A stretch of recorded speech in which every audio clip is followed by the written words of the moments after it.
Pagamos pelos erros dos nossos antepassados? Muitos acreditam que o mal que uma pessoa sofre é resultado de uma maldição divina. Assim, a doença, o insucesso sentimental, uma crise financeira, uma tragédia e tantas outras situações desagradáveis nada mais são do que punições pelos pecados cometidos pelos seus antepassados.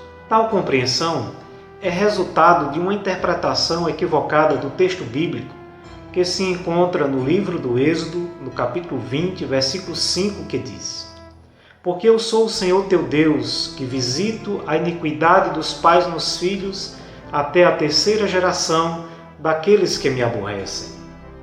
A partir desse texto, podemos afirmar que Deus pune uma pessoa pelo pecado de outra? É claro que não. O texto de Êxodo trata sobre o pecado da idolatria, abominável aos olhos de Deus. A idolatria era uma prática que contaminava as famílias de tal maneira que os filhos imitavam os costumes de seus pais e assim acabavam sofrendo as mesmas consequências. Ou seja, os filhos não sofriam porque seus antepassados pecaram, mas porque tiveram as mesmas atitudes reprovadas por Deus, porque também eles aborreceram ao Senhor. Na Bíblia, existe um texto que afirma com clareza que não pagamos pelos erros dos nossos antepassados. Vejamos o que diz o profeta Ezequiel no capítulo 18, versículo 20. A alma que pecar, essa morrerá. O filho não levará a iniquidade do pai, nem o pai a iniquidade do filho. A justiça do justo ficará sobre ele, e a perversidade do perverso cairá sobre este. O texto de Ezequiel foi escrito para corrigir aqueles que pregavam que Deus punia alguém pelo pecado de outro. Deus seria injusto se condenasse um filho pelo erro de seu pai, avô ou bisavô. É verdade que tudo o que falamos ou fazemos tem consequências positivas e negativas na nossa vida e na vida daqueles com os quais convivemos. A Bíblia diz na carta aos Gálatas, no capítulo 6, versículos 7 e 8, que aquilo que o homem semear, isso também ceifará.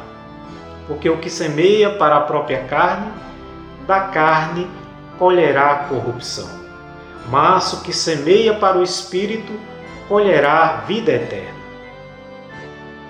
Na passagem bíblica da cura do cego de nascença, que se encontra no Evangelho de João, no capítulo 9, versículo de 1 a 3, os discípulos de Jesus perguntaram: Mestre, quem pecou, este ou seus pais, para que nascesse cego? Respondeu Jesus: Nem ele pecou, nem seus pais, mas foi para que se manifestem nele as obras de Deus. Com sua resposta, Jesus rejeita a crença presente entre muitos do povo de Israel que todo sofrimento é resultado de um pecado, uma punição pelos erros dos pais ou de algum pecado cometido por aquele que sofre. Portanto, segundo o testemunho bíblico apresentado, Deus não condena os pecados dos pais nos filhos. Cada um é responsável diante de Deus pelos seus atos. Em Romanos capítulo 14, versículo 12, o apóstolo Paulo diz: Assim, pois, cada um de nós dará contas de si mesmo a Deus. Aliás, não tem sentido para um cristão acreditar em maldição hereditária.